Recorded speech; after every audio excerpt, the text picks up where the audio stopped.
a Seccional São Paulo da Ordem dos Advogados do Brasil, por suas comissões de graduação, pós-graduação e pesquisa, defesa dos direitos da criança e do adolescente, advocacia assalariada e comissão da mulher advogada, tem a honra de apresentar o webinar Impactos do Marco Legal de Saneamento Básico na Infância e Juventude, evento promovido pelas referidas comissões, com apoio da Comissão de Cultura e Eventos da OAB São Paulo. Informamos que este evento compactua com 2 dos objetivos de desenvolvimento sustentável estabelecidos pela ONU, a saber, erradicar a pobreza e reduzir as desigualdades. Com a palavra, senhoras e senhores, doutora Lázara Cristina do Nascimento de Carvalho, secretária-geral da Comissão de Graduação, Pós-Graduação e Pesquisa da OAB São Paulo.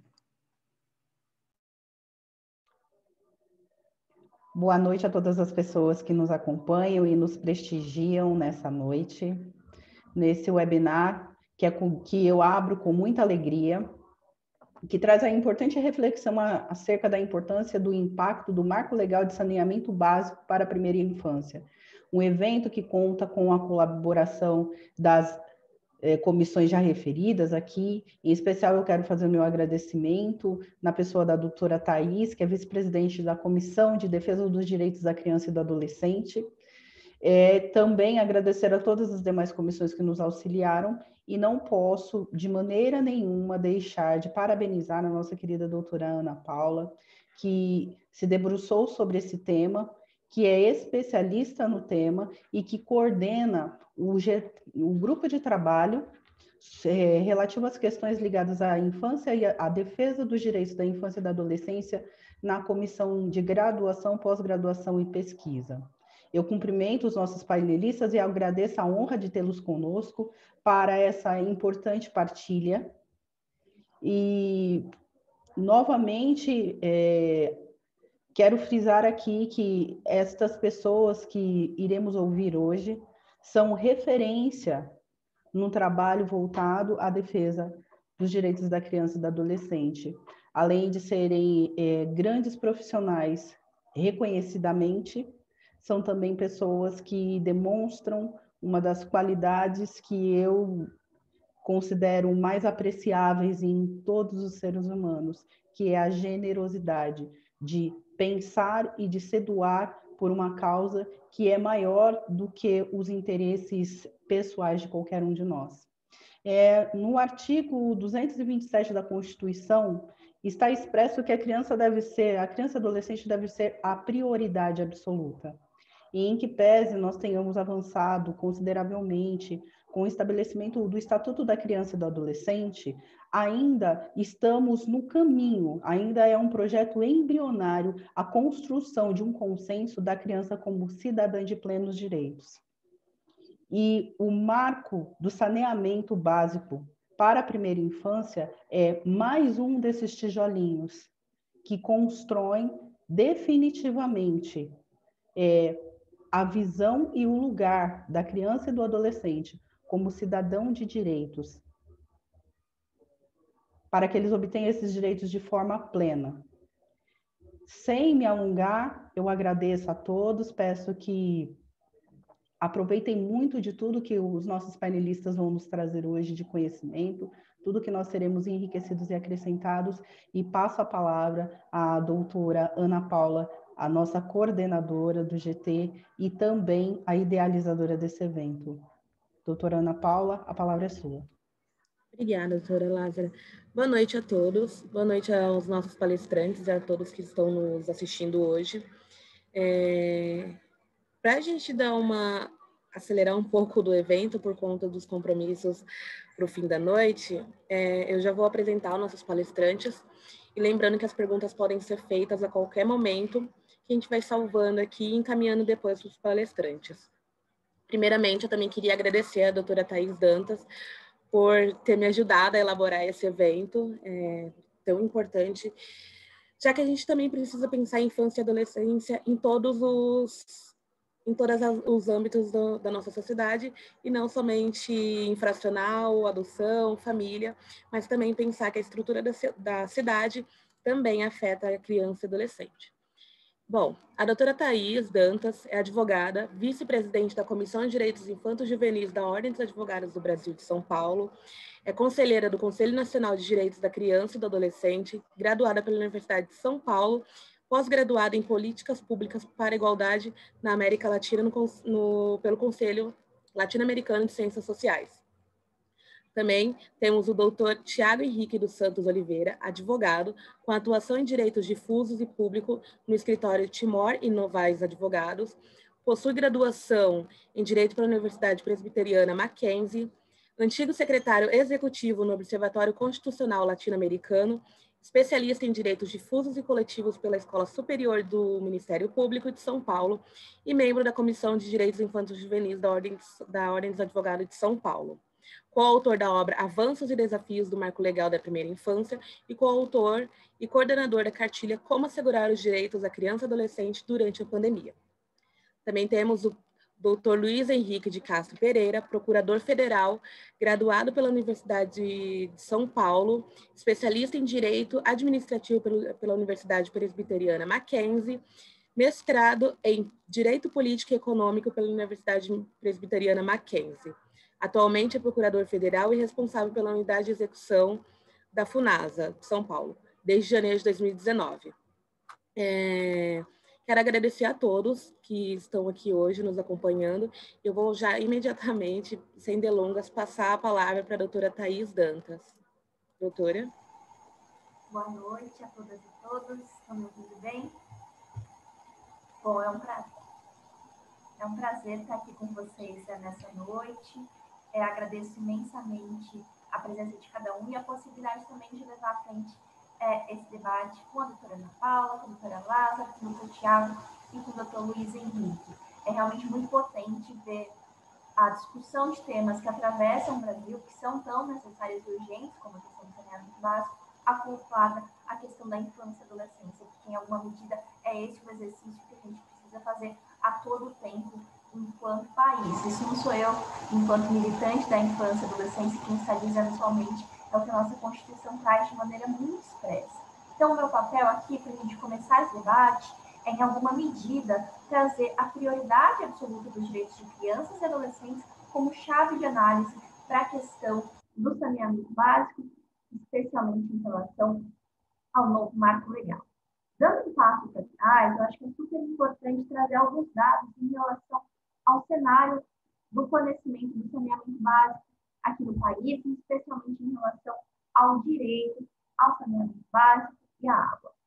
Vale dizer que, embora ele não esteja de maneira expressa constitucionalmente, no campo internacional, ele desde 2010 é reconhecido pela Assembleia Geral das Nações Unidas como o direito à água e ao saneamento básico como essenciais para a concretização de todos os outros direitos humanos. Então, de fato, direitos-chave, que a partir do momento em que você tem escassez, não há abastecimento, não há qualidade, isso pode prejudicar não só o direito à saúde, como também o exercício de outros direitos, dado que não há qualidade de vida para acessá-los.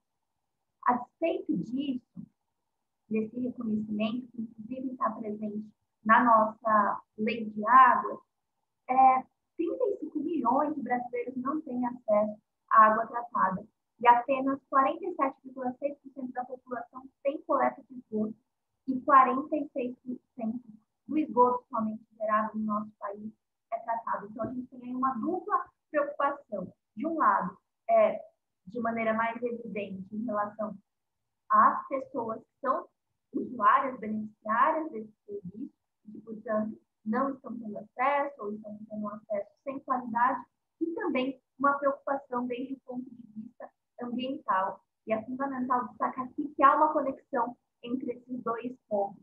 A partir do momento em que não há um meio ambiente com qualidade assegurada para as presentes e para as futuras gerações, também a gente está diante de uma violação. E ficou muito evidente, ainda mais, na verdade, em relação aos desafios relacionados ao acesso ao saneamento básico no nosso país, nesse contexto pandêmico, em que uma das principais dicas e meios de prevenção é lavar bem as mãos.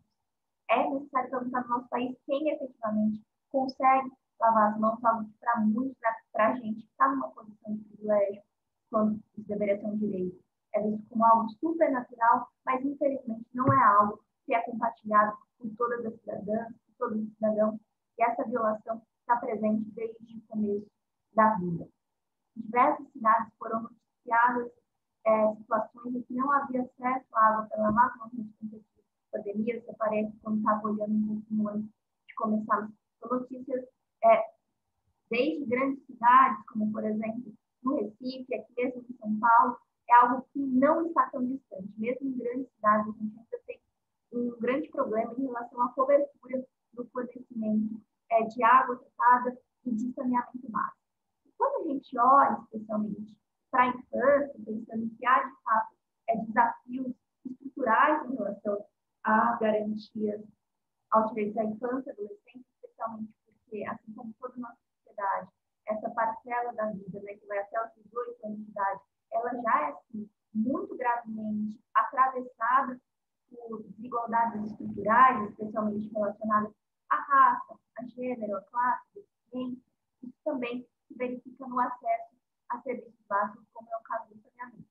E, embora a gente esteja muito acostumado a falar sobre desafios em relação ao enfrentamento ao trabalho infantil, à violência, que obviamente são problemas muito urgentes que precisam ser encarados, também o saneamento básico precisa ser levado a sério como uma questão urgente para a garantia dos direitos de crianças e adolescentes. No levantamento do Ministério, ele comprovou que o saneamento básico, no caso a falta do saneamento, é a privação que afeta o maior número de crianças e adolescentes no Brasil. Estou falando de 13,3 milhões.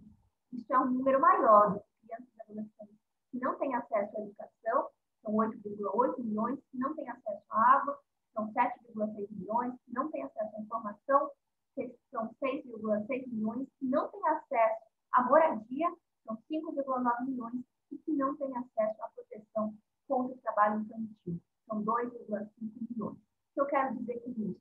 Que a gente precisa encarar o saneamento básico como uma questão de primeira importância ao lado dessas outras temáticas. Porque se a gente não olhar para o saneamento básico de maneira muito séria, e daí numa perspectiva realmente de interesse público, de construção de políticas capazes de fornecer água com qualidade e saneamento básico a todas as crianças e adolescentes e as suas famílias, a gente não vai conseguir tirar do papel que o nosso país fixou do ponto de vista constitucional e legal a nossas crianças e adolescentes. E aqui eu trago o que eu comentei anteriormente, que é essa chave de análise para o marco legal de saneamento básico, na verdade, para qualquer política pública ou temática que possa ter um impacto, seja direto ou indireto a crianças e adolescentes. E essa chave de análise é a absoluta prioridade, que é uma garantia constitucional, está lá no nosso artigo 227, que inclusive está na nossa Constituição desde o início, e que eu gosto sempre de destacar, que é fruto de iniciativa popular. Então, de fato, diversas pessoas naquele momento histórico e potente de participação popular da Constituinte subscreveram esse artigo para que ele constasse na nossa Constituição Federal. Então, a gente pode afirmar: criança e adolescente, em primeiro lugar, é um projeto de país que nós, enquanto brasileiros, escolhemos e que precisamos honrar esse compromisso, não só no campo do discurso, mas especialmente no campo prático. E é justamente o que o Estatuto da Criança e Adolescente nos ajuda a fazer a partir de suas disposições.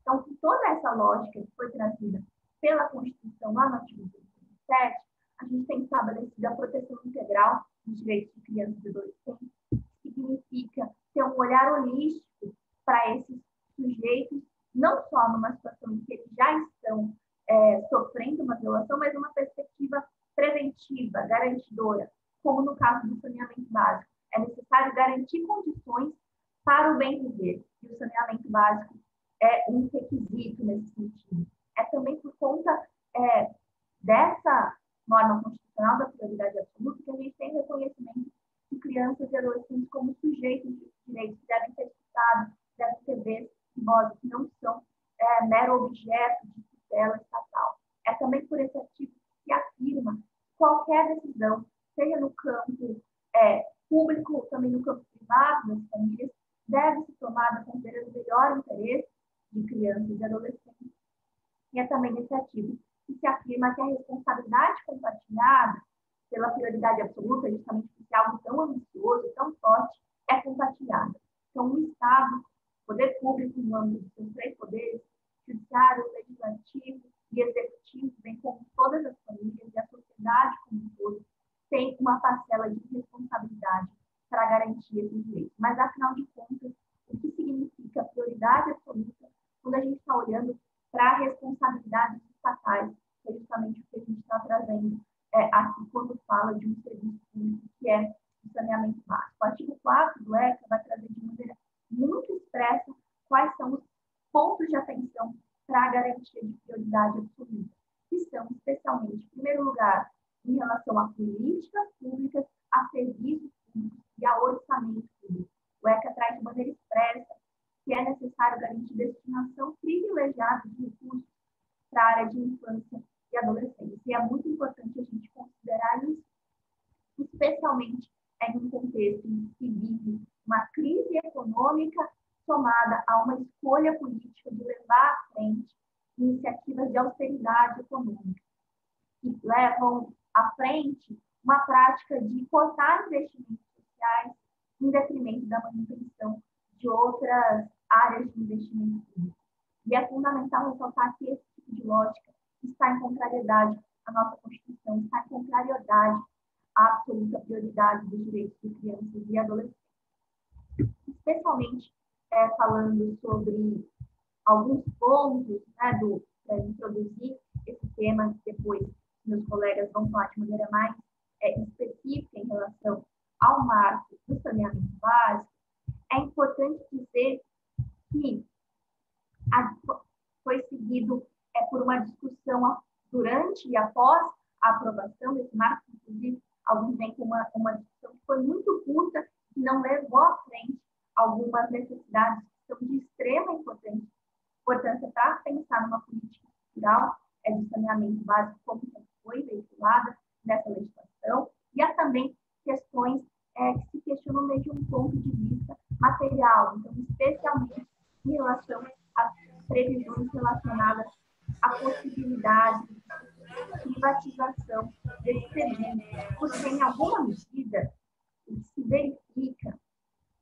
é um enorme risco desse direito, repito, deve ser universal, porque é um pressuposto para o exercício dos demais, porque é um direito que se só, porque influencia a qualidade de vida, ele deve ser garantido a todas e todos. Nesse sentido, uma política desse campo precisa ser movida pelo interesse público, especialmente porque, pensando nas dimensões continentais do nosso país, em algumas localidades, possivelmente, não é interessante economicamente investir nessa localidade, se a gente pensar numa perspectiva de uma empresa.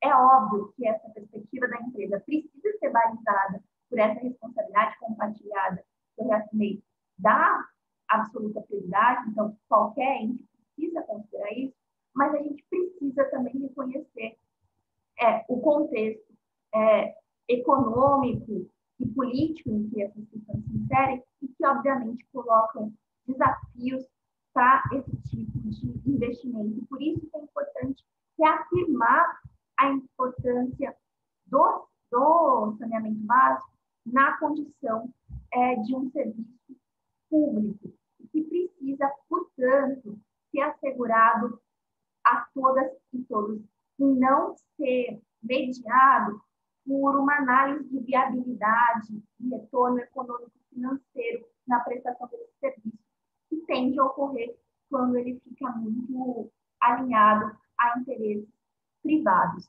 Então, esse é um primeiro ponto que eu queria trazer para a reflexão, que eu acho que é um ponto que, na verdade, se criou uma maior discussão, tanto quando da discussão legislativa, como também posteriormente.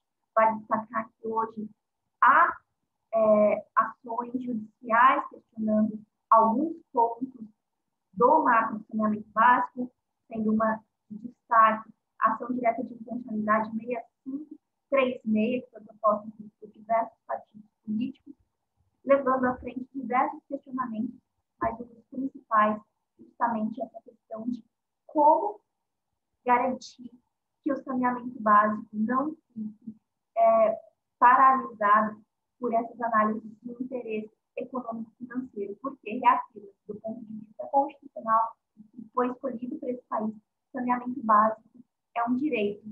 Ele não pode ser visto como um privilégio, pessoas não podem ser privadas.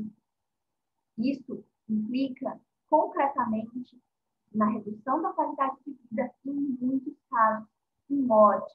De fato, a água, né, sem qualidade, ela é um difusor de doenças, especialmente quando a gente fala de crianças e adolescentes, e especialmente mais pequenos, né, crianças na primeira infância, recém-nascidos, são, de fato, pessoas que estão em situação de maior vulnerabilidade, crianças que efetivamente podem morrer por diarreia em decorrência de falta de saneamento básico, faz com que eles acessem essa água sem tratamento. Ou seja, estamos falando de uma questão muito preocupante e muito urgente, que precisa ser encarada com seriedade. E nessa perspectiva, é fundamental reafirmar a responsabilidade estatal, e, na verdade, né, da gente como nação, mas especialmente nesse contexto que a gente está falando de um serviço público, a responsabilidade do Estado brasileiro em assegurar esse serviço a todas e a todos com igualdade, com quantidade, com qualidade. Isso é um pressuposto para que, de fato, crianças e adolescentes possam exercer seus direitos e a gente comece a avançar na garantia dos seus direitos com absoluta prioridade. Eu agradeço a atenção imensamente, daí para realmente trazer uma chave de análise para essa questão do saneamento básico. Estou ansiosa para ouvir os colegas. Muito obrigada.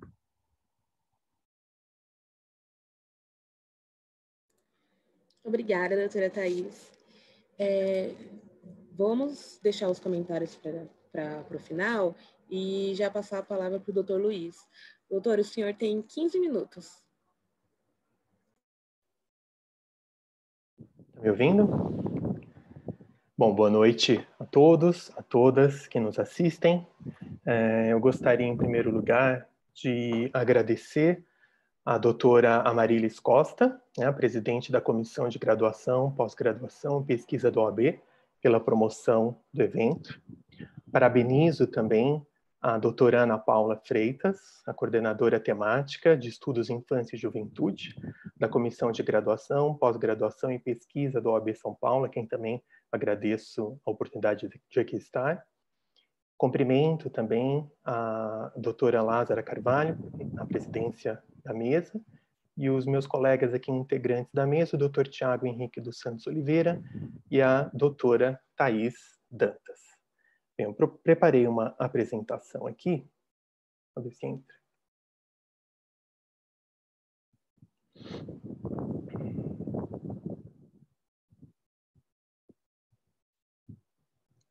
Bom, então nós vamos falar, não é, a respeito dos impactos do marco legal do saneamento básico na infância e na juventude. Em primeiro lugar, eu gostaria de destacar que é muito importante, fico muito feliz de ver todas essas discussões a respeito do saneamento básico, porque eu trabalho com saneamento básico desde 2003.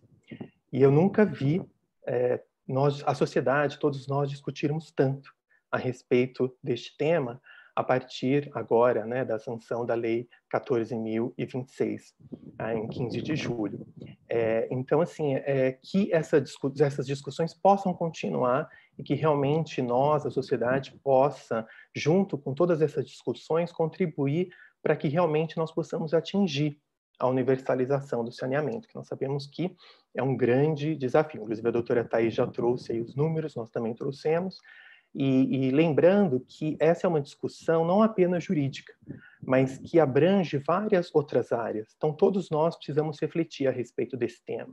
Tanto a questão da medicina, a engenharia sanitária, a sociologia, então várias áreas que se debruçam e que, então, nós vemos essa interdependência no estudo desse importante tema, que ficou tão evidenciado na situação atual de pandemia que nós estamos vivenciando. porque nós sabemos que uma das maneiras de prevenir o contágio, a infecção, é através de situações simples, como lavarmos as mãos, a higiene pessoal, algo tão básico, mas que nós vamos perceber que no nosso país ainda há tantas desigualdades, ainda é muito difícil de nós realizarmos essas atividades simples do dia a dia. Eu vou pular aqui essa parte dos números, porque a doutora já trouxe, Thaís.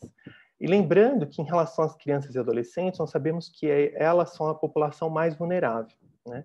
São os primeiros a sofrerem os impactos da falta da precariedade do saneamento básico. Inclusive, um estudo da Unicef de 2019, ele constatou que de 8 em cada 10 pessoas não têm acesso a serviços básicos de saneamento básico na zona rural.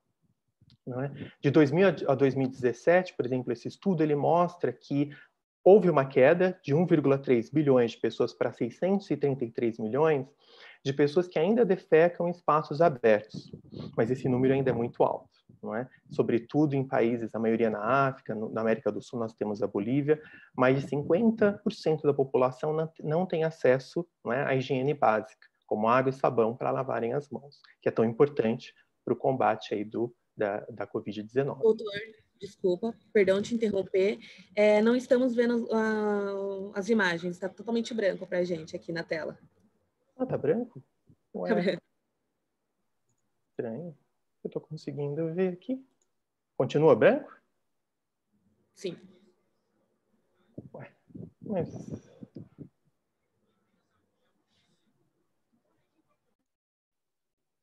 Bom, eu vou tentar, eu não sei, eu vou sair e vou tentar entrar de novo. Eu não sei por quê, porque eu estou compartilhando aqui. Para mim está normal. Vocês estão vendo agora? Agora sim. Bom, talvez Obrigada. saia depois de um tempo, né? Nós sabemos que a falta de saneamento causa inúmeras doenças, não vou relatar todas, mas a questão da dengue, da diarreia, várias outras, a própria prevenção à Covid-19. E todos os anos, 297 mil crianças menores de 5 anos morrem devido à diarreia, justamente pela falta de saneamento básico, né? Um estudo da Unicef de 2018 constatou que, por exemplo, em 2016, 69% das escolas não tinham água para beber. 66% não dispunham de serviços básicos de saneamento básico, e 53% de serviços de higiene. No Brasil, há um estudo que se chama Bem-Estar e Privações Múltiplas, de 2018, que constatou que há por volta de 55 milhões de crianças e adolescentes. De 2 em cada 10 crianças, são mais de 11 milhões de crianças e adolescentes, vivem em domicílios com apenas uma fossa rudimentar, uma vala ou um esgoto sem tratamento, né? E a grande maioria são as crianças negras atingidas, cerca de 70%. De 6 direitos básicos das crianças e adolescentes, saneamento, água, na verdade, para nós, a água faz parte do saneamento. Educação, informação, moradia, proteção. O saneamento e a água juntos somam 47% da contribuição para a pobreza da população. E no Norte e Nordeste, os índices são ainda maiores, 61% e 57%, respectivamente. Depois eu disponibilizo o slide para a doutora Ana Paula, ela pode disponibilizar para todos. Há uma nota técnica da Unicef também, Brasil, Banco Mundial e Silvi, que é uma entidade de governança da água, de agosto de 2020, que constatou que 39% das escolas no país não têm estrutura para lavagem de mãos. Uma coisa grave. O censo escolar de 2018, 26% das escolas não possuem sistema público de abastecimento de água. No Amazonas, apenas de 19% das escolas têm acesso. No Norte, são menos de 10% das escolas que possuem esgotamento sanitário. De 2005 a 2015, houve uma redução das privações, mas esse número ainda é muito alto, quase 14 mil crianças em 2015. Tem a questão dos lixões, nós não vamos adentrar muito, porque não vai dar tempo, mas ainda há muitos municípios que possuem lixões, 1.493, 1.500 com aterro controlado, é apenas o intermediário entre o lixão e o aterro sanitário, que é o ideal. O aterro controlado só uma cobertura de grama e argila. E, muito embora eu não localizei estatísticas precisas, mas há várias reportagens que constatam a presença de crianças e adolescentes, que muitas vezes acompanham os seus pais, os responsáveis nesses locais, e é muito difícil também porque numa fiscalização os catadores acabam incentivando as crianças a se esconderem lá nos escombros. Esse novo marco legal, na verdade, os lixões já eram para ter acabado em agosto de 2014, não acabaram, como nós estamos vendo, e o novo marco trouxe um novo prazo, alterando o artigo 54 da Lei 12.305, a Lei Nacional de Resíduos Sólidos, e totalmente a ideia é que todos estejam finalizados, né, que acabem com os lixões, somente a partir de agosto de 2024. Vamos ver se isso de fato vai acontecer. É um grande desafio. Nós sabemos que essa relação, né, entre saneamento básico, saúde, ambiente, isso é muito antigo. Isso, na verdade, vem lá da antiguidade, né, que se constatou essa necessidade de tratarmos a água de esgotamento sanitário para que possamos evitar as doenças e também o cuidado em relação ao meio ambiente para nós evitarmos a poluição do nosso meio ambiente, né? E é claro, nós também percebemos nessa fase da pandemia que essa questão tem um alcance universal. Não adianta nós pensarmos apenas no saneamento básico da nossa cidade ou do nosso país. Na verdade, é importante que todo o planeta esteja cuidando disso, né? Afinal, estamos vivendo uma pandemia. Então, a ONU traz essa preocupação a várias resoluções que vêm mostrar a água e o saneamento são direitos humanos fundamentais. A Agenda 30, né, que foi falado, traz os Objetivos de Desenvolvimento Sustentável, né? Nós temos a ODS 6, que trata especificamente da água potável e a gestão sustentável da água e saneamento para todos. No Brasil, na Constituição Federal de 88, muito embora nós não tenhamos o saneamento básico como um direito social, há uma PEC para isso, mas ainda não temos, sabemos que ele tem uma ligação muito grande, muito forte com o direito à saúde, e ele, inclusive, está incorporado ao SUS, né, que é o SUS que competiria também a assegurar a política pública e organizar o saneamento básico. A doutora Thais até comentou, né, da questão da Convenção sobre Direitos da Criança das Nações Unidas, de 89, né, lá no artigo 24, 2c, há essa previsão da água limpa e de boa qualidade, essa convenção que foi ratificada pelo Brasil em 1990, e no ECA também, no artigo 7º, quando a lei trata do direito à proteção à vida e à saúde das crianças e adolescentes, aí está implícito o saneamento básico. Só ressaltar aqui o artigo 4º, parágrafo único, as letras C e D, quando eles falam, né, da preferência na formulação e execução das políticas sociais públicas e a destinação privilegiada dos recursos públicos à infância e juventude. Nós já vamos ver o reflexo disso nessa nova lei. Eu não diria que é um novo marco, mas ela altera substancialmente o marco anterior, né, o marco legal.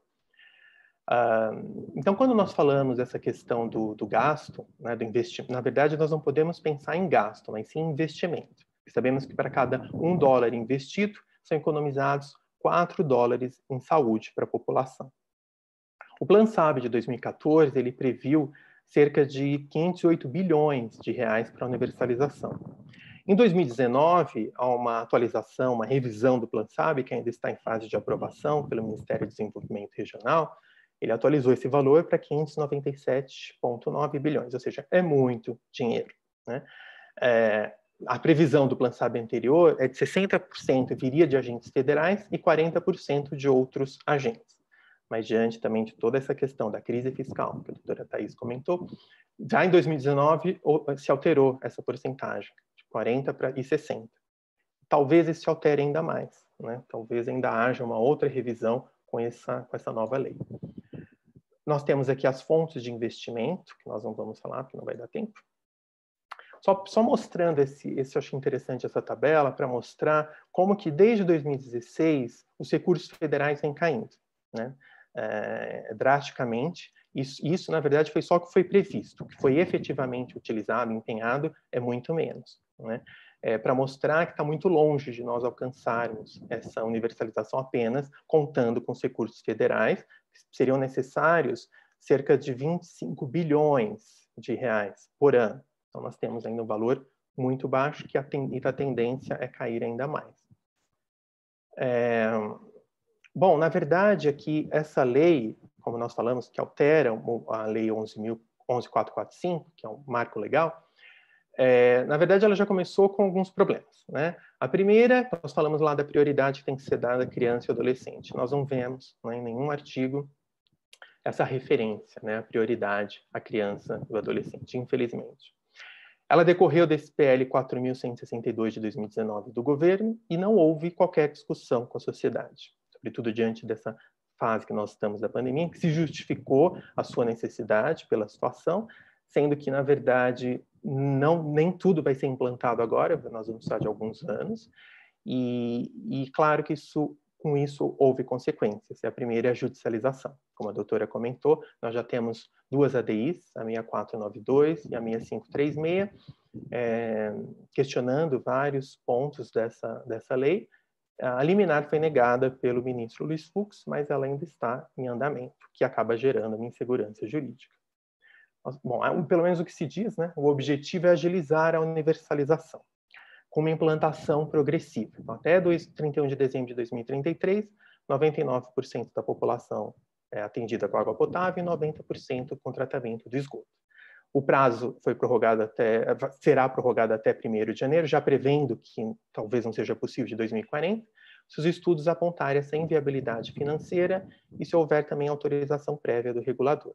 Uma ideia para se alcançar essa universalização foi incluir os assentos irregulares. Claro que eles têm que atender à lei de regularização fundiária, mas nunca nós vamos atingir 100%, porque nós sabemos que há assentamentos que estão em locais que não vai ser possível, né? De alto risco e realmente inacessíveis, infelizmente. Essa lei, na verdade, nós dividimos aqui em 4 pilares, eixos fundamentais.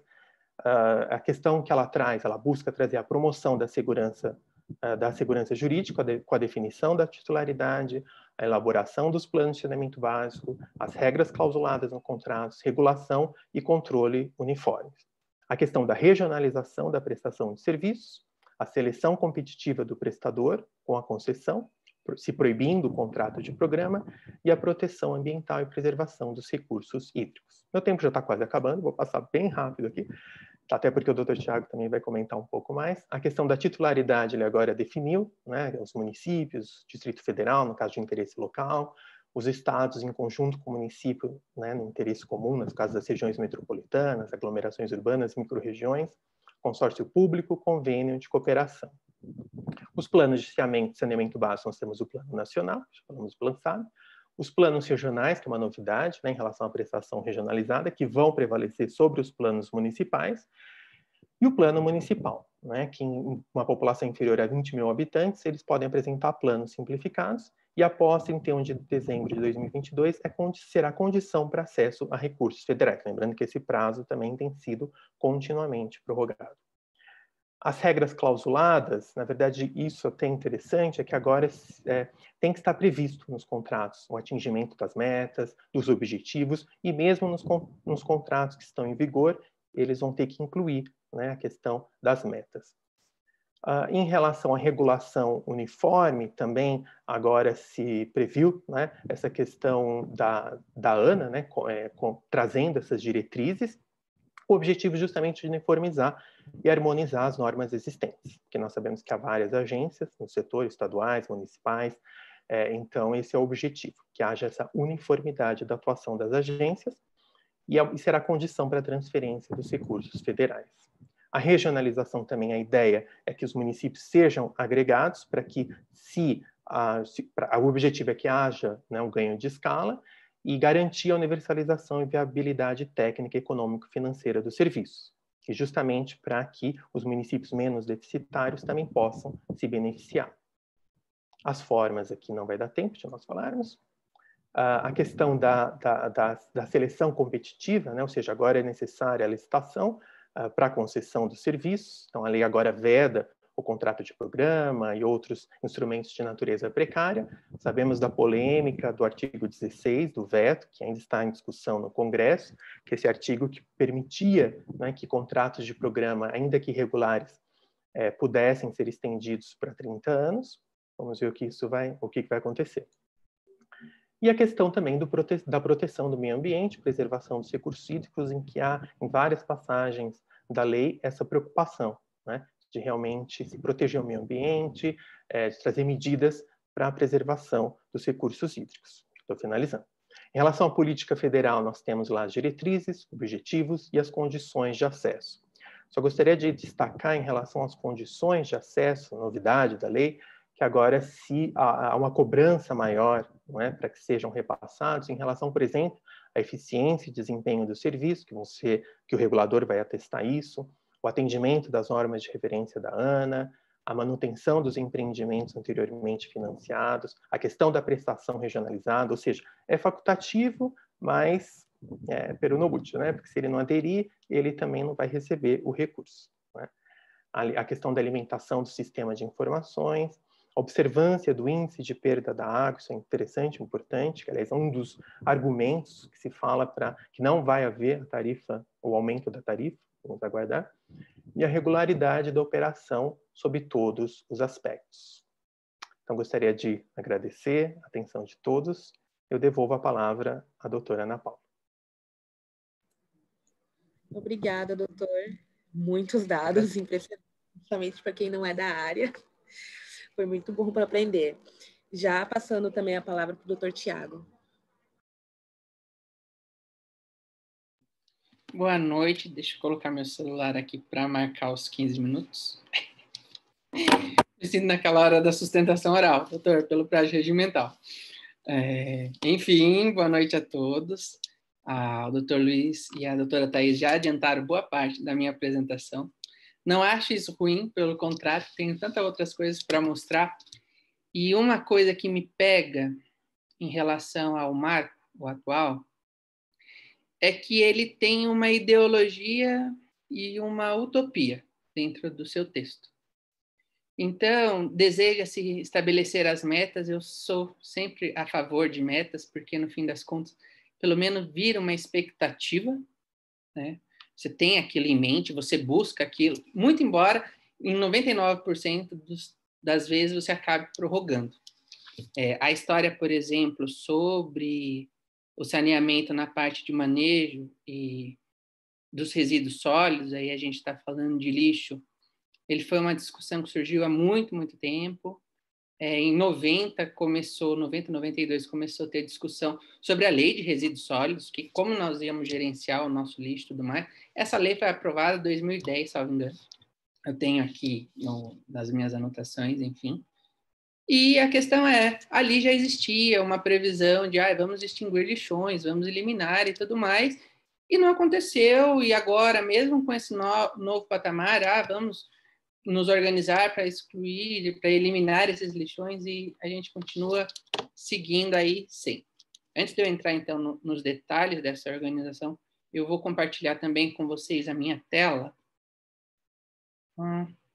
Compartilhar a tela, gente. Porque eu quero dizer o quanto é difícil resolver esses problemas no Brasil. Estão todos vendo? Aqui nós temos uma foto do Tamanduateí, é um rio aqui em São Paulo, da cidade de São Paulo, um rio que deu aí início à origem da cidade, e por muito tempo ele foi a referência para justamente existir São Paulo como ela existe hoje. Chegou uma hora que o rio se tornou um empecilho. Ele não era mais visto como algo útil para a cidade. E começou-se, então, a ideia de canalização, de afundar os seus córregos e coisas do gênero, o seu leito. E essa foto, então, que eu mostro para vocês, ela é de 1912, tem mais aí de 100 anos, então. E a questão de lá para cá, o que nós seguimos fazendo foi canalizar, fechar, interromper o fluxo normal da água, no sentido, aqui pelo menos dessa canalização do rio, de levar o esgoto para longe. O problema do esgoto na cidade, ele não era um problema da cidade, ele era um problema da próxima, porque eu colocava tudo no leito e esse rio, né, seguia o seu fluxo e aquele problema deixava de ser de São Paulo e ia ser de outro lugar, não mais da cidade. E isso daí é muito comum, a gente enxerga isso aí diariamente na cidade quando a gente vai pensando em questão de estrutura. Nesse mapinha que eu mostro para vocês, da Bacia Hidrográfica do Alto Tietê, nós temos aqui toda uma região metropolitana, por exemplo. A parte azul é São Paulo cidade. A parte amarela, você já tem ali Mogi das Cruzes, Suzano, e por aí vai. O que acontece? A natureza, por si só, ela manda do ponto mais alto da região a água para o ponto mais baixo. Então, na sequência, nós temos essa estrutura.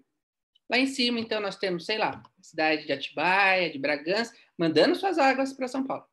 E aqui mesmo, em São Paulo, os pequenos córregos e rios jogando as águas para uns rios maiores até chegar no Tietê, no Pinheiros, no Tamanduateí e por aí vai. E o que acontece? Eu não consigo resolver um problema de água desses grandes rios, falar, nossa, vamos limpar o Rio Pinheiros, sem limpar todos aqueles rios que chegam no Rio Pinheiros. E essa é uma noção da cidade de São Paulo. E o Marco, ele traz uma noção realidade brasileira. Como que eu vou, então, não só fazer a coleta de esgoto, e até mesmo fazer o próprio manejo de tudo em nível nacional dentro de, vamos chutar, até 2 décadas, se eu quiser pensar até 2040. Não é viável. Isso não existe. Existe no plano ideal, no plano utópico. Aqui também uma outra questão que vale a gente pensar, e daí esse daqui é um mapa também da cidade de São Paulo. O pontinho amarelo ali, bem no meio, tem uma estrelinha. Ali é o centro histórico da cidade, 1881.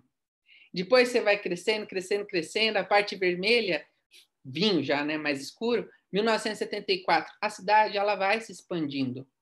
E ela vai se expandindo de uma forma espraiada. Ela vai para suas pontas. E então, às vezes, quando você terminou uma infraestrutura no centro, você já tem tantos bairros em volta para você gerenciar, para você tentar levar aquela infraestrutura. Então, a sua rede fica até difícil de administrar, porque você não tem infra mesmo, dinheiro para aquilo de forma suficiente. E daí a gente vai começando a enxergar a cidade que ela é visível e a cidade que é invisível. A invisível que é aquela onde não chega nada. E daí nós temos aqui, então, por exemplo, a imagem da comunidade que fica à beira da represa Billings. O que eu tenho aqui dentro dessa situação? Essas casinhas, provavelmente, sem nenhum recolhimento de esgoto, às vezes sem nenhuma estrutura de saneamento básico, aí eu vou incluir a limpeza urbana, eu vou incluir o próprio recolhimento de lixo da sua comunidade. A água tem, porque existe ali em cima uma uma caixinha d'água. Provavelmente ela está captando a água de algum lugar. Mas nem todos os lugares têm essa rede perfeita. Então, eu acho que esse era o meu último slide. De forma geral, nós temos um problema nível municipal, regional, federal, extremamente complexo para gerenciar dentro desses pontos, dentro desses prazos estipulados de acordo com o novo marco, né, de saneamento. A gente teve também uma mudança muito grande no Brasil, e é por isso que a gente está tendo tanto essa questão de lei de resíduos sólidos, revisão do marco legal do saneamento.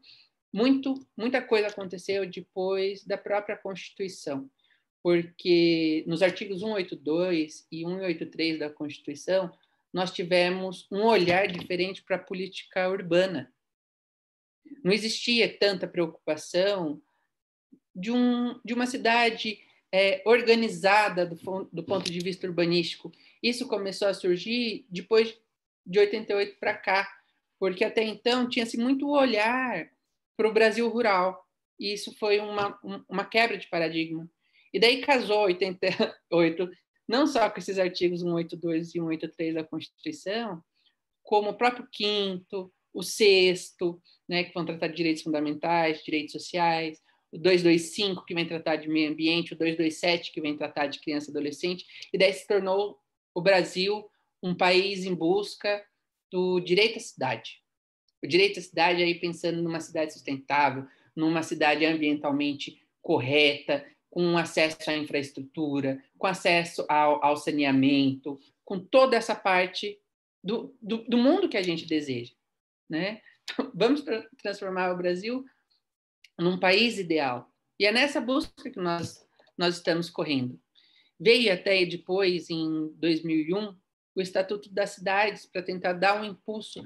Vamos trabalhar com um plano diretor, tentar fazer aqui revisão de ações para onde essa cidade vai caminhar, o que a gente precisa, dentro de um aspecto de zoneamento. Poxa, eu quero que nesse bairro tenha só casa, nesse bairro casa e comércio, nesse caso só indústria. E daí existia um outro problema. Quando você colocava a indústria aqui em cima, você não queria necessariamente residências ali, mas as pessoas vão para onde está a região de emprego.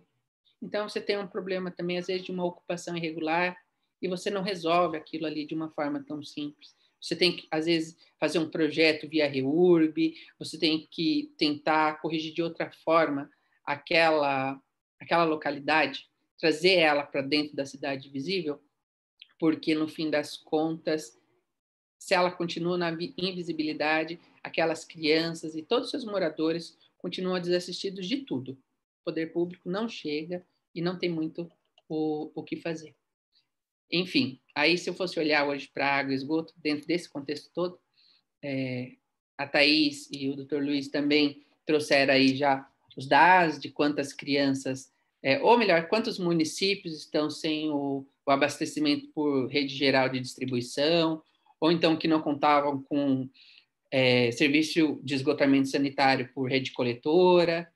Temos também, aí, sob o ponto de vista de consequências, que a falha no saneamento, aí na parte de água e esgoto especificamente, ele traz problemas assim de contaminação por organismos patogênicos. Então, você tem leptospirose, você tem verminose. O DataSUS, que é um programa do Ministério da Saúde, ele confirmou, por exemplo, que em 2019 nós tivemos 3.358 casos de leptospirose envolvendo crianças, adolescentes e jovens. 486 casos desses 3.358 são de pessoas de 0 a 19 anos. Aqui eu estou fazendo até um adendo que para fins do ECA a gente vai adolescente até 18, mas tem essa observação. Em 2018, os casos eram de 3.056, sendo que 451 envolviam crianças de 0 a 19 anos. No parte do resíduos sólidos, nós tínhamos uma produção, isso daí foi em 2017, tá? De 71 milhões de toneladas de lixo produzido. O manejo desse lixo, ou seja, o recolhimento e o encaminhamento ambientalmente correto dele, mexeu em aproximadamente 42 milhões de toneladas. O restante foi para aterro controlado, para lixão ou para lugar que ninguém se sabe o destino. Pode ter sido rio, pode ter sido em costa, pode ter sido no meio ambiente, em qualquer lugar. Aqui a gente tinha, de acordo com a Brelp, no panorama de resíduos sólidos do Brasil, que em 2017, 1.610 municípios destinaram seus resíduos a lixões. Isso gera contaminação do solo, do lençol freático, gera ali, às vezes, a impossibilidade de você utilizar a água que existe. Às vezes, se você tem um poço artesiano, você não pode consumir. É um dano ambiental muito grande. É o próprio interesse da cidade, da região, da zona rural, seja o que for. Aqui em São Paulo, por exemplo, dizem que por nenhum lugar, não tem nenhum córrego, nenhum rio que não esteja contaminado, então a gente não pode usar aqui em São Paulo nada, tanto que a gente traz tudo de fora. Enfim, dentro das consequências, às vezes por conta dessa indiferença em relação ao lixo, a gente tem problemas relacionados à dengue, por exemplo.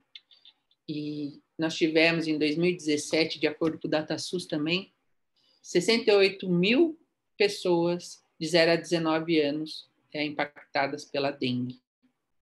Tem aí, então, dentro da Política Nacional de Resíduos Sólidos, a ideia de extinguir os lixões. Existia uma meta 2014, que agora vai virar 2024, e por aí vai, todo mundo vai se organizando, e para mim não vai chegar a lugar nenhum. Então, mas é bom ter, porque pelo menos vai criando uma pressão. Se essa pressão ela tem alguma eficácia no plano fático, tenho minhas dúvidas. E daí eu talvez não seja uma pessoa tão esperançosa, talvez seja uma pessoa de realista para pessimista já. E de forma geral, então, é esse o que eu gostaria de isso tudo é o que eu gostaria de contribuir aí para esse evento de hoje. Toda essa complexidade que envolve olhar de fato as necessidades da cidade, as necessidades ambientais do lugar. Você tem questão de bacia hidrográfica, você tem questão de propriamente infraestrutura do esgoto. Por exemplo, a água, você coloca muita pressão para ir de um lugar para outro. Tanto que quando estoura o cano, a água espirra para todo lado. Isso se justifica para que não exista nenhuma contaminação daquela água. Porque ela tem uma força tão grande na vazão que você não contamina aquilo que está entrando e você não perde aquela água. Isso não acontece com o esgoto. O esgoto você não pode pôr pressão. Ele explode. Então, você tem dentro da rede formas até mesmo da tubulação, ela não pode ser inclinada de não sei de que forma, para não ter essa pressão e ela explodir, porque você tem gases relacionados ao esgoto. Então, enfim, tanto do ponto de vista até de engenharia, é difícil cumprir as metas. Eu vejo isso dentro dos meus processos envolvendo questão de regularização de loteamento. Às vezes, um dos pontos críticos que a gente tem é a de solucionar problemas relacionados ao esgotamento sanitário. E é isso, gente. Espero ter contribuído um pouquinho. Muito obrigada pela exposição, doutor Thiago. Gente, eu só vou dar a liberdade, anunciar a saída da nossa querida vice-presidenta. A Thaís precisa se retirar mais cedo hoje. Quer falar alguma coisa, doutora? Queria só realmente pedir desculpas. Preciso resolver algumas coisas que não estavam previstas, mas foi muito, muito bom escutá-los, um aprendizado, especialmente nessa perspectiva. E vocês tratem com um olhar específico na temática de saneamento básico. Eu trouxe a minha ideia de contribuição, que foi trazer essa chave de análise, pensando que o marco do saneamento básico, obviamente, tem potência, né? Acho que vocês colocam de maneira bastante forte, tem alguns pontos ambiciosos, e, ao mesmo tempo, alguns pontos que crescem dessa melhoria, ou especialmente que a gente tenha condições de acompanhar a sua execução, a sua implementação, para que, de fato, isso seja transformador e a gente consiga garantir saneamento básico a todas as crianças, adolescentes e as suas famílias. Então, eu peço desculpas mais uma vez, estou realmente super disponível para que essa conversa continue em outros espaços, porque, de fato, é necessário elevar a questão do saneamento básico a uma questão de primeira importância. Foi bom o doutor Luiz comentar de que não havia tanto esse debate sobre saneamento básico, né, como isso está crescendo e como, em alguma medida, isso precisa ser visto com bons olhos, ainda que a gente tenha muito o que avançar.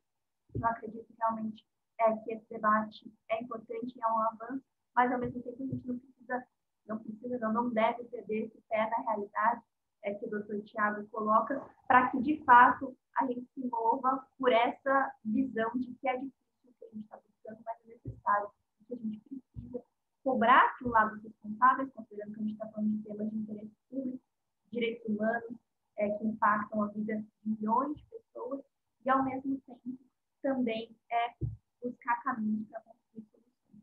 Então, muito obrigada, peço desculpas mais uma vez, e a gente segue em contato por outros espaços, tá bem? Tchau, tchau, doutora. Muito obrigada pela participação. Bom, quem quiser mandar alguma pergunta, estamos aqui disponível, mas já temos uma aqui. Eu vou ler para vocês e quem se sentir à vontade para responder, ou também que os dois façam alguma ponderação com relação a ela. Pergunta vem do Eduardo Gonçalves. Estou acompanhando a exposição e me surgiu uma dúvida. Como conciliar o marco legal do saneamento e o marco legal da primeira infância e o direito à moradia?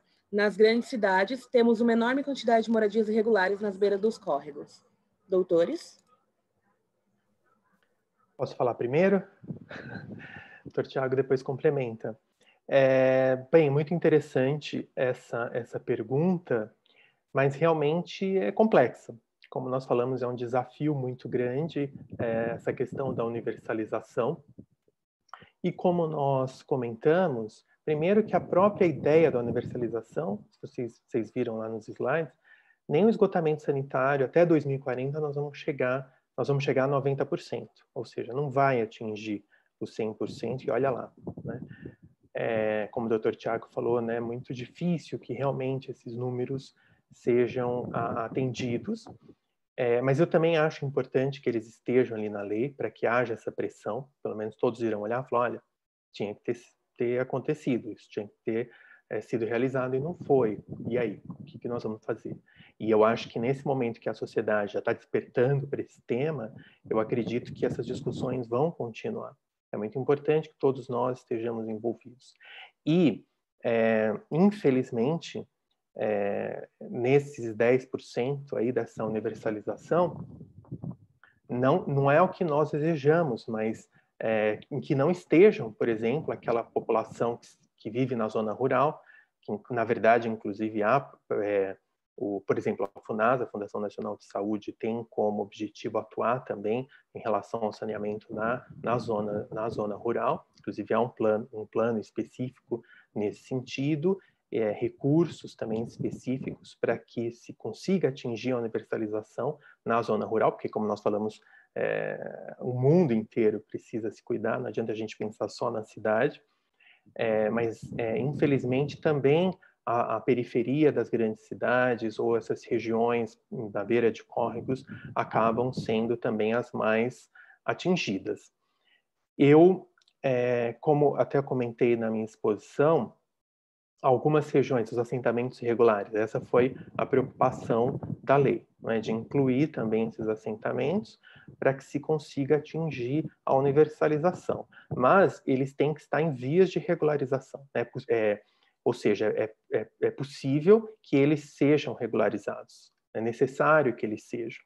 Por quê? Não é minha área, acho que o Dr. Tiago pode falar um pouco mais sobre essa questão dos loteamentos, mas há algumas regiões que não vai ter como nós regularizarmos, não é? Regiões perigosas, mananciais, regiões inacessíveis, encostas de morro, não tem como nós regularizarmos nesse sentido, porque são regiões realmente perigosas, né? Então, nesse sentido, que é importante que haja, como nós falamos, essa interdisciplinariedade, não só entre as várias ciências, mas também dentro do próprio poder público, as várias secretarias. Então, se no município maior nós temos uma secretaria de saneamento básico, nem sempre isso acontece, muitas vezes acaba que a Secretaria de Saúde, a Secretaria do Meio Ambiente que cuida, mas não adianta nós pensarmos somente essa secretaria que vai dar conta. É preciso que ela dialogue com as demais. Então, a Secretaria de Habitação e Urbanismo, a Secretaria da Saúde, do Meio Ambiente, a própria Secretaria da Infância e da Juventude. Então, é preciso esse trabalho conjunto. Então, eu não sei, mas talvez numa região onde haja algum córrego, se for possível canalizar, então é preciso conversar aí, não é? Com uma secretaria de obras, para que seja feita uma obra para canalizar e regularizar a situação. Ou se não for possível, como nós vamos fazer? É preciso, então, achar um lugar para que essa comunidade, essa população viva de uma maneira mais digna e mais segura. O que não dá é para o poder público se omitir. Não tem como, é preciso que haja esse olhar, principalmente para essa população mais vulnerável. Como nós falamos, quem vai acabar sofrendo mais são as crianças e os adolescentes. Então, nós sabemos aí todas as doenças que vão acarretar a própria morte, né? Então, realmente é preciso não só essa visão da interdisciplinariedade, mas também um trabalho conjunto do poder público, de todas as secretarias, para que esse problema possa ser resolvido. Não vamos atingir o 100%, porque essas regiões que não é possível? Tá, mas então, o que nós vamos fazer com aquela população? Nós vamos deixar? Vamos esquecer essa população lá? Não é possível, né? Nós não podemos aceitar isso. E eu acho que agora a sociedade também despertou para isso. Lembrando que nós temos, inclusive, uma previsão na lei dos conselhos municipais de saneamento básico. E eu espero também que seja algo que melhore, que realmente evolua, porque, inclusive, na minha pesquisa aqui da dissertação que eu estou finalizando do mestrado, na verdade, eu fiz com municípios menores de 50 mil habitantes, municípios de pequeno porte, mas o que a gente constatou, que eu constatei, é que grande parte desses municípios ainda não possuem esse conselho, ou se possuem apenas formalmente, para inglês ver, né? E até porque é uma condição para o acesso aos recursos federais. Mas, então, que toda essa discussão que nós estamos fazendo aqui também essas discussões possam resultar efetivamente numa participação da sociedade nessas políticas, sobretudo na política do saneamento básico. Eram essas minhas contribuições. Espero que eu tenha, de alguma forma, ajudado aqui na resposta, mas o Dr. Tiago pode complementar também. Perfeito. Eu tenho dúvidas também a respeito disso. Pelo seguinte motivo, tinha aqui anotado, eu pulei na hora. Nós temos hoje conhecidos como favelas, palafitas, mucambo, grotas e tudo mais. Todos eles são espécies do que se convencionou a chamar aglomerado subnormal. Tá? O aglomerado subnormal, ele tem aproximadamente 5 milhões de domicílios nessa situação. Perdão. Nós temos 5 milhões de domicílios ocupados hoje no Brasil, em 2019, de acordo com o IBGE, do qual 13 mil são aglomerados subnormais.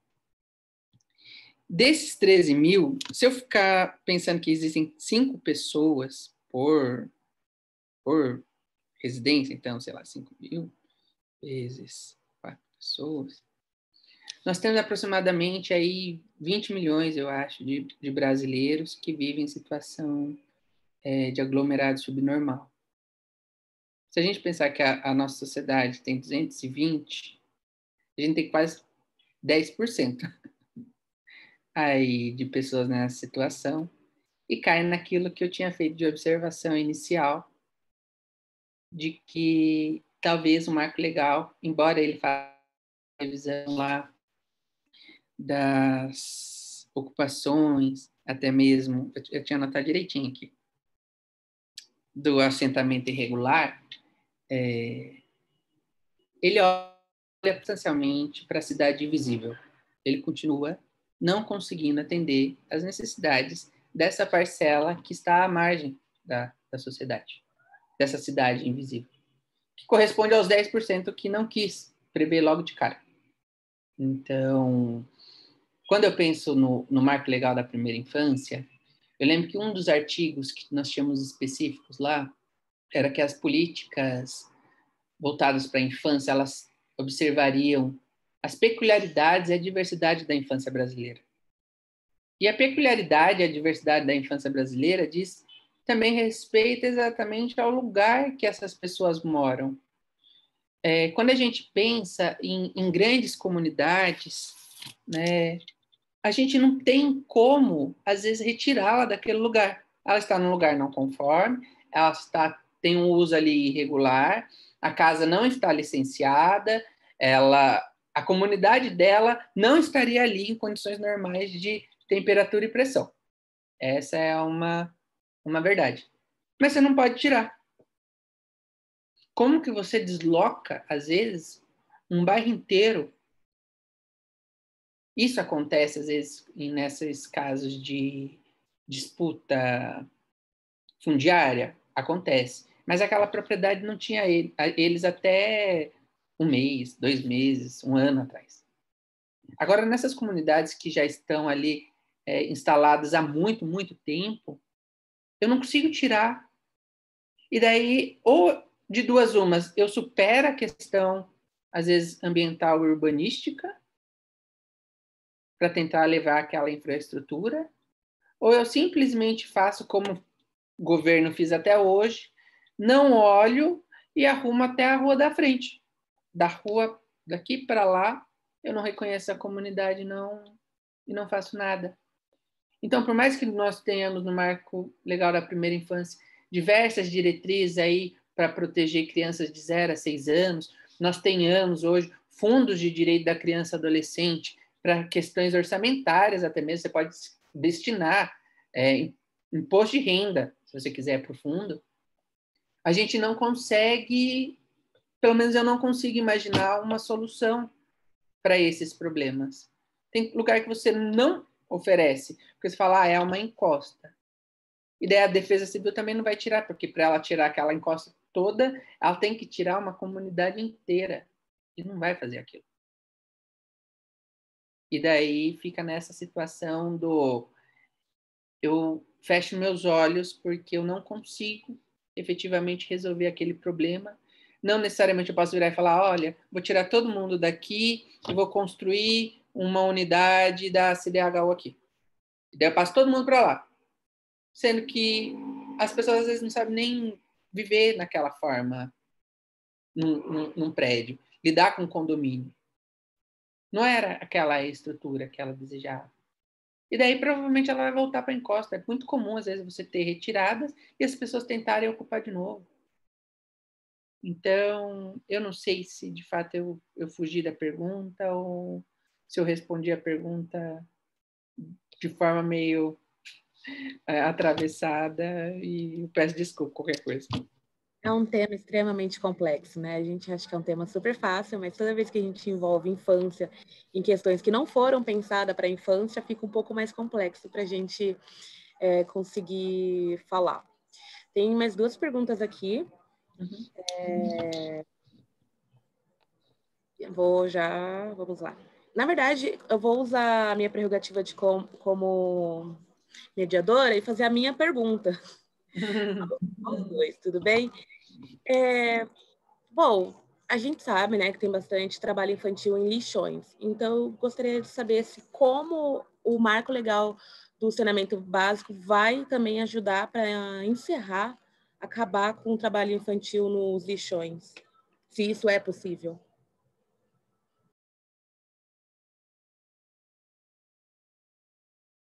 O Dr. Luiz quer falar algo a respeito?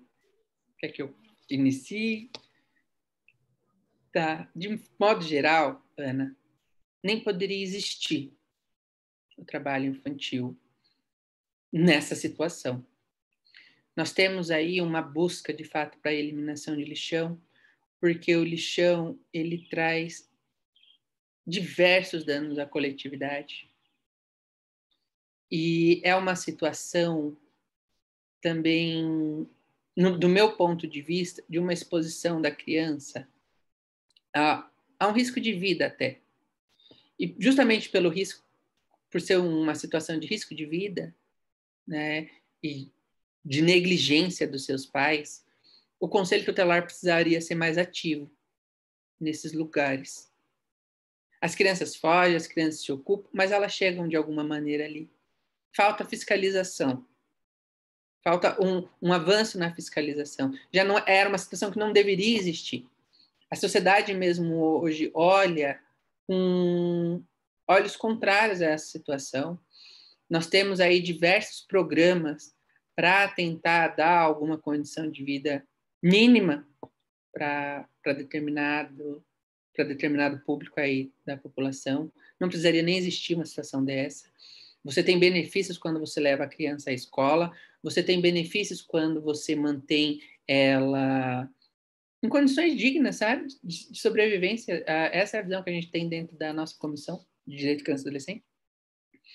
E, então, o que me parece é que, assim, o marco, ao prever a extinção dos lixões, ele ajuda a fortalecer todo o resto do regulamento que tenta proteger a criança das situações, já que você não consegue fazer diretamente a criança não chegar naquela situação, pelo menos, então, você tira o lugar da exploração daquele trabalho infantil.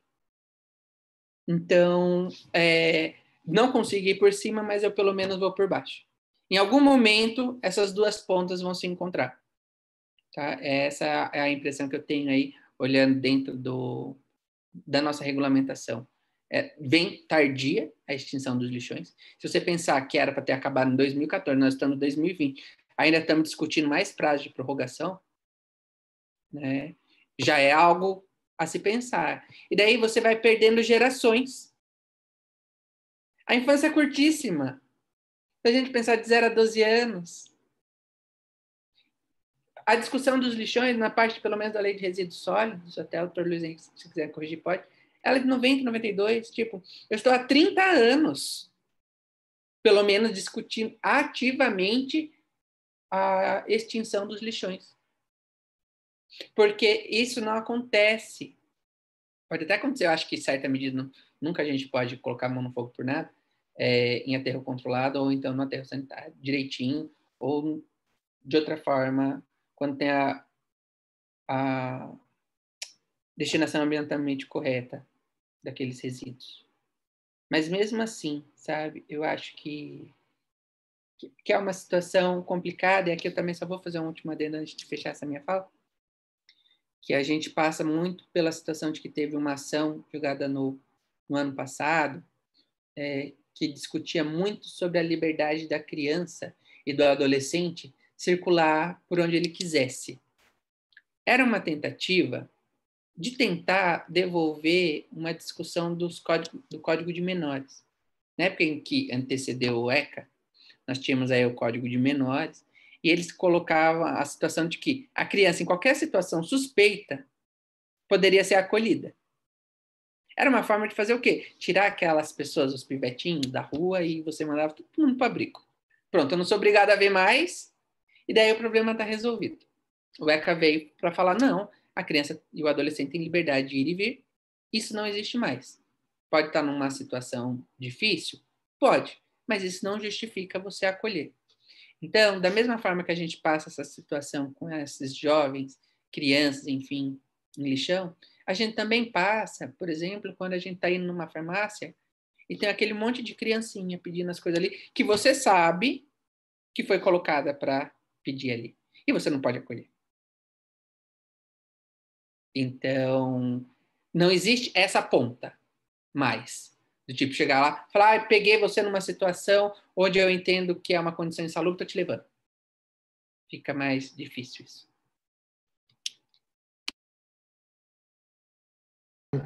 Bem, só gostaria de acrescentar que é claro que essa questão passa pelo fim dos lixões, eu diria até mesmo dos aterros controlados, porque mesmo nesses aterros nós vamos ter essa situação, mas o aterro sanitário é algo muito caro, né, nós sabemos, e talvez algo positivo dessa lei que alterou o marco legal seja a questão da prestação regionalizada, incentivar, o incentivo, porque realmente só mesmo se reunindo municípios, principalmente municípios menores, que nós vamos conseguir, né? Talvez que haja um local específico e trabalhar esse local para que ele se transforme num aterro sanitário, né? Acabando com todos os lixões ali que talvez existam próximos a estes municípios, principalmente os municípios menores, mais deficitários. Então, nesse sentido, até é interessante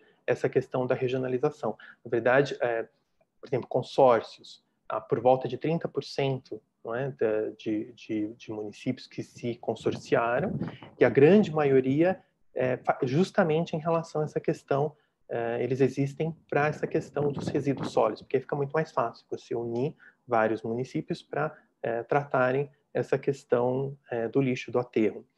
E, na verdade, houve o veto, né, também em relação à parte que queria excluir toda essa sistemática que eu comentei em relação aos resíduos sólidos.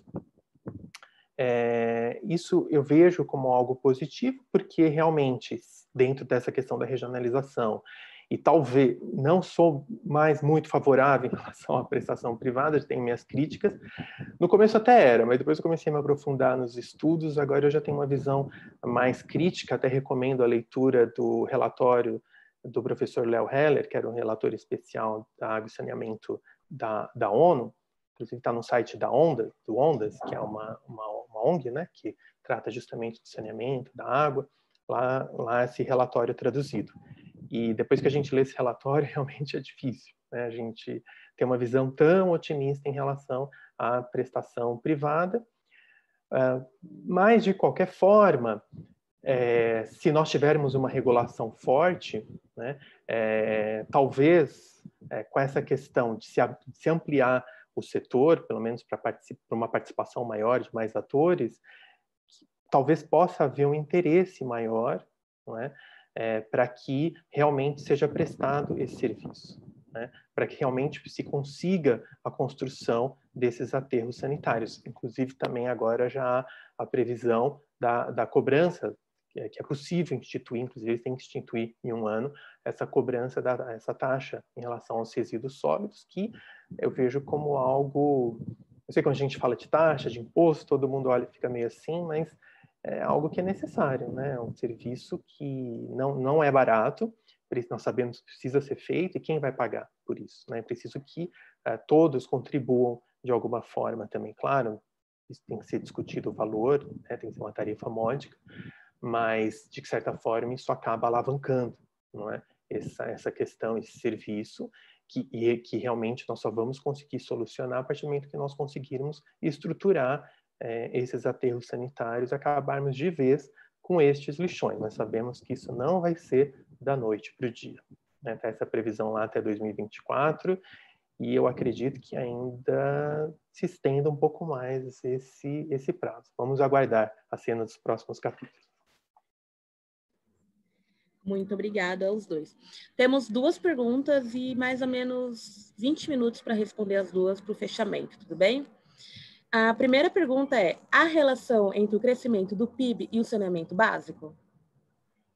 Vamos lá. Depois eu leio a outra, porque a outra é um pouquinho mais complexa e bem mais interessante. Bem interessante, assim. Olha, eu entendo que em relação ao PIB, bem, não tá, né, numa das melhores fases, né, não só no país, mas no mundo todo. Mas a partir do momento em que nós entendemos a questão do saneamento, né, a relação do saneamento com a saúde, né, a partir do momento em que nós, como nós falamos, não é gasto, é investimento, nós vamos investir em saneamento e vamos poupar, né, em relação a gastos com saúde, e, consequentemente, nós vamos ter mais pessoas saudáveis, não é? Com menos problemas de saúde decorrentes da falta de saneamento, então vamos ter mais pessoas produzindo, certamente que a tendência é que o PIB cresça. Claro que não é só isso, né? São vários fatores para o crescimento do PIB. Mas a partir do momento em que o saneamento ele contribui para a questão da saúde, da dignidade da pessoa humana, né? E aí eu acho que nesse sentido nós podemos dizer sim, que indiretamente, de alguma forma, ele acaba contribuindo também para o crescimento do PIB.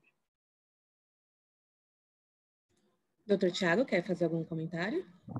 Não, eu acho que eu vou nessa linha mesmo, doutor Luiz Henrique. Quando você pensa em bem-estar, você pensa em próprio desenvolvimento econômico, desenvolvimento de outras naturezas também. Isso naturalmente acaba gerando um enriquecimento da população, um enriquecimento da nação. Não tem como você ter uma progressão diferente, né?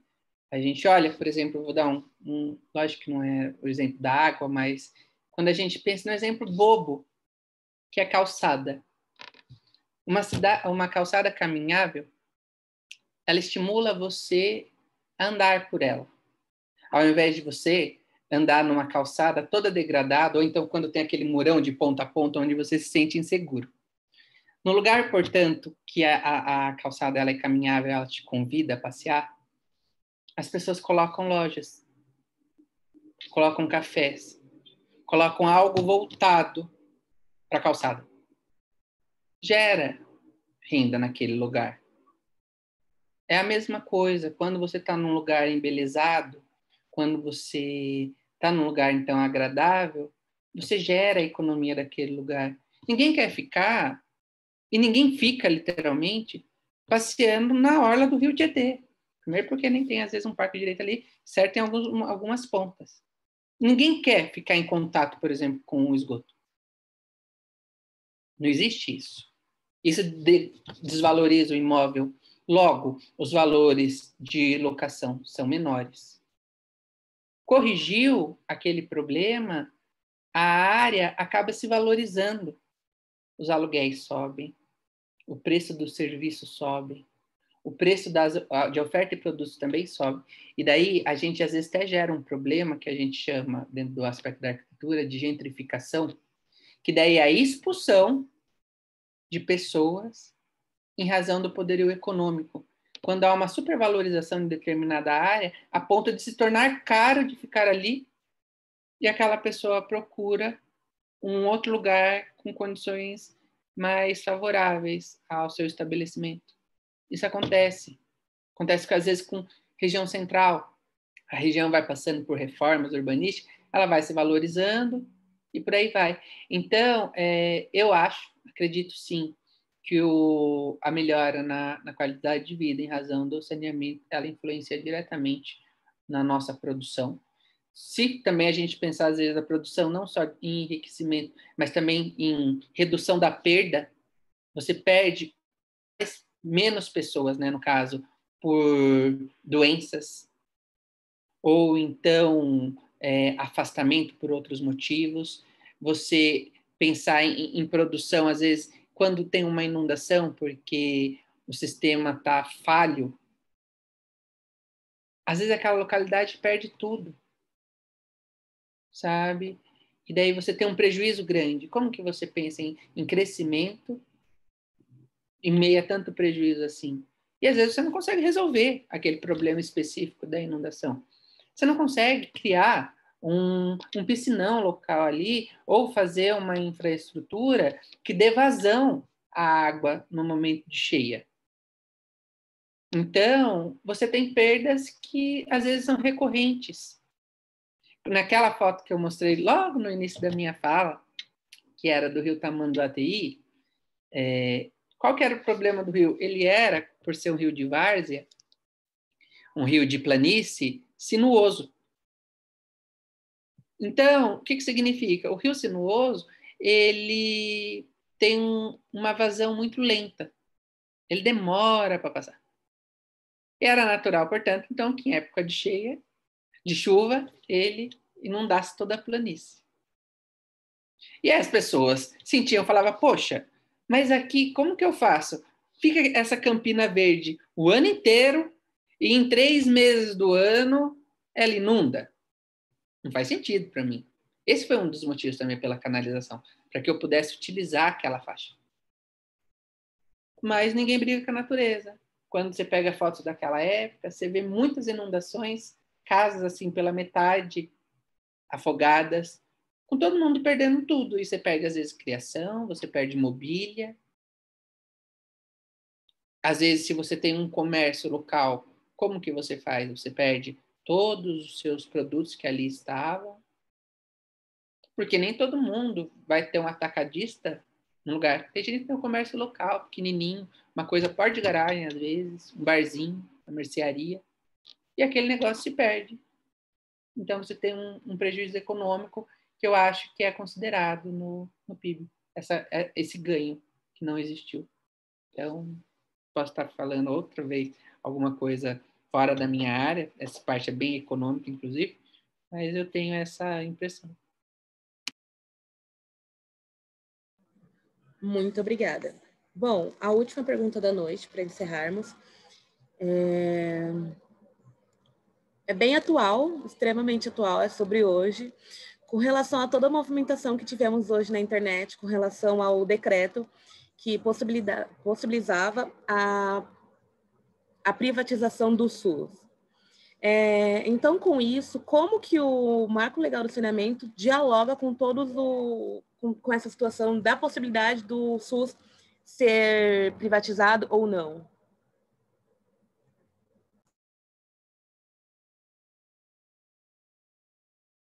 Bom, eu vou dar início e depois o Luiz Henrique arremata, tá? Uma das coisas que existiu bastante nessa história do marco legal era da aproximação muito do poder público com a iniciativa privada, né? Você tem aí, na verdade, você tem, às vezes, há bastante tempo, uma participação. Quando a gente trata de saneamento, ele ainda é um serviço municipalizado. Então, você tem, em determinados lugares, tá? Não são todos, departamento de água, ou serviço de água e esgoto, DAI, SAI, e por aí vai da vida. Você tem, às vezes, dependendo do lugar, uma sociedade de economia mista, como é o caso da Sabesp, fazendo gerenciamento de água e esgoto em diversos municípios. Ela fez em vários lugares, por exemplo, por muito tempo, contrato de programa, 30 anos, renovável por mais 30 anos, ou seja, já existia ali uma exploração daquele serviço de água e esgoto para fins econômicos, onde metade, sim, do seu capital social é da iniciativa privada. Então, não vejo, pelo menos dentro de água e esgoto, um distanciamento entre essa... Não chega a ser a privatização, mas essa distância entre particular e público. Eu não vi, de fato, não li o decreto, né? Mas vi por postagens, né, assim, na rede, porque teve uma grande repercussão. As pessoas do tipo, sou contra a privatização do SUS, sou contra a privatização do SUS, sou contra... Assim, não li, de fato, o decreto para saber qual era o alcance daquilo. Se, às vezes, é uma iniciativa de compartilhar ou de passar determinados hospitais, locais, leitos, enfim, aos cuidados da iniciativa privada. Eu sei que uma da discussão, por exemplo, eu vi, era no sentido, olha, tem que ser público, porque a saúde em si ela é muito cara, então não daria conta de passar para a iniciativa privada, porque ela iria explorar de uma forma a quase inviabilizar o sistema para todos. Então, assim, eu não tenho o know-how suficiente para poder ir além dessas observações. Mas, assim, o que eu vejo é que no dia a dia, quase tudo a gente já tem um compartilhamento aí com a iniciativa privada, isso já acontece. E aqui não é nem questão de defender ou não essa organização, mas é uma prática que a gente enxerga. A gente enxerga, por exemplo, aqui em São Paulo, capital, a linha amarela, sobre os cuidados, por exemplo, da iniciativa privada. Me parece que funcionou. Nós temos aí, dentro da parte de água e esgoto, também um funcionamento aí bem próximo com a iniciativa privada. Não acho que o problema seja a iniciativa privada, no caso. É porque não tem mesmo investimento para aumentar a rede ou interesse político, às vezes, de levar determinadas infraestruturas para determinados lugares. Então, enfim. Doutor Luiz, se quiser me salvar, por favor, fique à vontade. Não, então, na verdade, assim, essa questão desse decreto, eu também confesso que nem estava sabendo, até porque eu nem estou em nenhuma rede social, estou meio fora, né, dessa questão, mas, assim, a gente sabe que há uma parceria, né, geralmente da iniciativa privada, pelo menos os hospitais, com o poder público, mas eu também não sei a extensão. De qualquer forma, eu entendo que o SUS é fundamental, né? Essa estrutura que foi criada, tanto que ela é referência, né? Se nós não temos um colapso total, por exemplo, nessa questão da Covid-19, é graças ao SUS, né? Esse atendimento público a toda a população.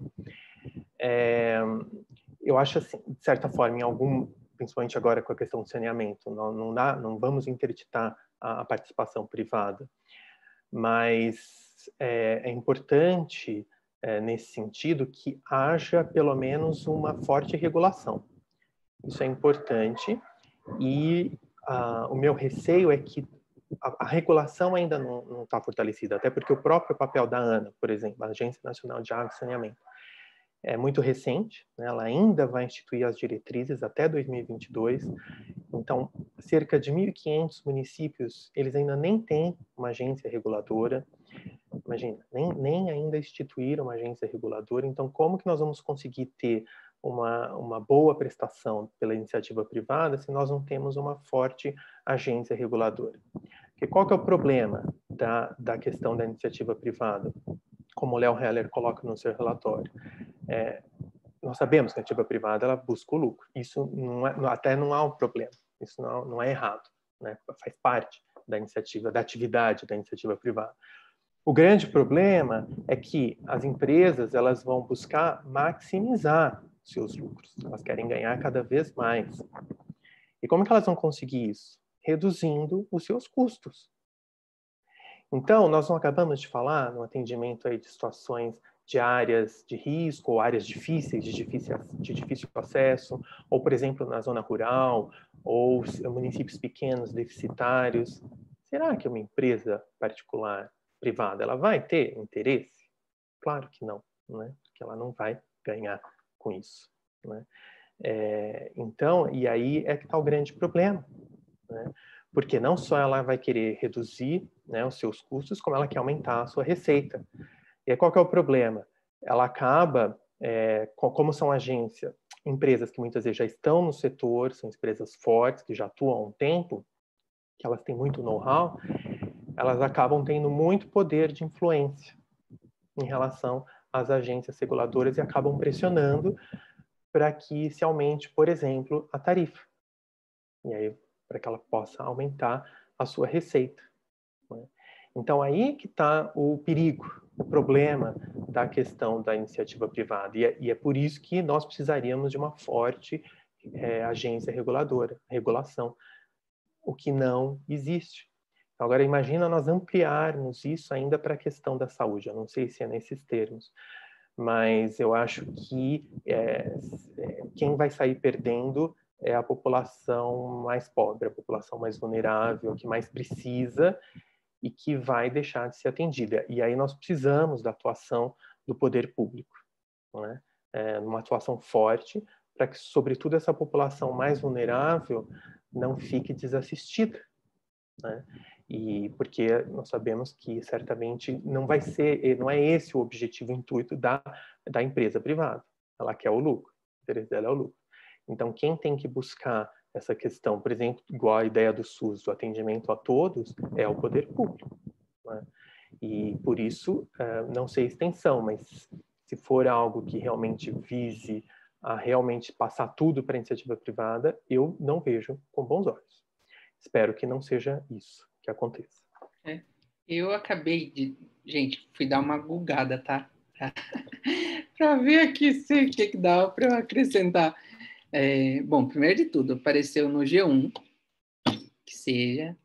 que o Bolsonaro, de toda forma, também revogou já o decreto, porque teve uma repercussão negativa muito grande. Segundo o que foi dito aqui, ele não pretendia privatizar o SUS, mas aqui acontece que ele colocou o SUS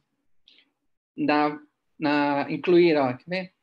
As unidades básicas de saúde dentro do programa de parceria de investimentos da presidência. E dentro desse programa de parceria de investimento da presidência, existem os temas de privatização, portos, ferrovias e por aí. Então, entrou como é que as pessoas falam? O jabuti dentro da lei, né?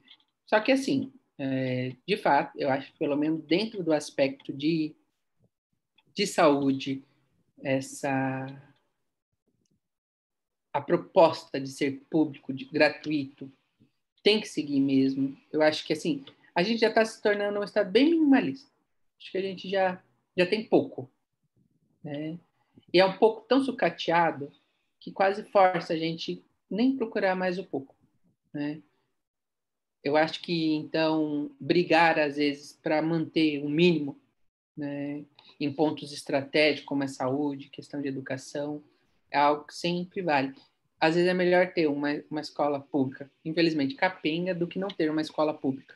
Um posto capenga do que não ter um posto, uma unidade básica de saúde ali no seu local, sabe? Tudo pode ser melhorado. A gente tem sempre essa expectativa. Mas eu acho que essas questões, e é uma consideração bem particular, bem pessoal, é que às vezes eu acho que não há mesmo interesse em solucionar esses pontos estratégicos, porque entra a eleição, sai a eleição, são sempre os mesmos pontos de discussão. Não tem uma vez que não tem um candidato falando vamos fortalecer a saúde e não acontece. Vamos fortalecer o ensino e não acontece. A gente segue sempre enxugando o gelo desses assuntos. Então, acho que tem que ter mesmo, nem que seja sempre repercussão negativa nesses assuntos, de quando alguém ainda tenta tirar um pouquinho o que resta da gente, porque não dá. Tem que ter um limite aí também dentro do que o Estado nos oferece, perto do que ele arrecada. E do que nós temos direito, né, gente? Se alguém quiser que mude a Constituição, por enquanto ela é válida e prevê um monte de direitos para nós. Muito obrigada, doutor Tiago. Muito obrigada, doutor Luiz, pela presença. Vamos já encerrar o evento.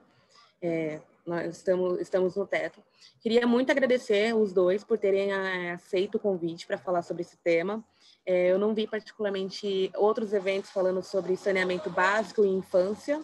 São coisas que as pessoas não estão ligando, né? Infelizmente. E também já agradecer a doutora Thaís, que não está mais presente, mas que fez uma fala maravilhosa. O evento ele teve a promoção da Comissão de Graduação, Pós-Graduação em Pesquisa da OAB, com a presidência da doutora Marilis, a Comissão de Igualdade Racial, com a presidência da doutora Maria Silvia, a Comissão da Mulher Advogada, com a doutora Cláudia Luna, e a Comissão de Defesa dos Direitos da Criança e Adolescente, com a presidência do doutor Diego Goulart e a nossa vice-presidente, a doutora Thaís Dantas, que teve que se ausentar. E também pela advocacia salariada da OAB, com a doutora Ana Lívia Ribeiro. Queria muito agradecer a todos que apoiaram esse evento, agradecer aos nossos palestrantes por terem trazido falas sensacionais e tirado um tempinho do seu dia tão corrido para poder ensinar para a gente um pouco sobre uma matéria tão importante que vai afetar a nossa vida e vai afetar a vida de gerações e gerações de crianças e adolescentes e adultos. Muito obrigada pela participação, gente. E aqui, Ana, só para fazer uma observação, nós tivemos no comecinho do mês o Congresso do Direito da Criança e do Adolescente, comemoração aos 30 anos, e eu não sei dizer para vocês se todos os vídeos foram salvos. Eu sei que na mesa que eu pude mediar, que a gente falou sobre o direito à cidade, nós fizemos algumas observações referentes ao saneamento, mas assim, bem pontuais, porque era um assunto que era necessário, de fato, né, antecipar, e a gente também conversou daí sobre aí outras questões que tangenciam o assunto. Racismo estrutural, né, por exemplo, tinha a questão também de saneamento, quem falou foi o Dr. Rubens Naves, que é uma boa fonte aí. Sempre quem quiser aprofundar, às vezes, pesquisando por Rubens Naves, saneamento, sempre aparece muito conteúdo. Então, para quem quer aprofundar, às vezes, esse assunto, fica aí a sugestão. Muito obrigada. Eu gostaria de agradecer a oportunidade de nós estarmos aqui discutindo sobre esse assunto tão relevante, que é não só a questão da criança e do adolescente, mas essa conexão também com os impactos aí, né, dessa alteração no marco legal do saneamento. Eu também assisti várias lives a respeito dessa lei. Eu só vi uma que era sobre a questão das escolas e o saneamento.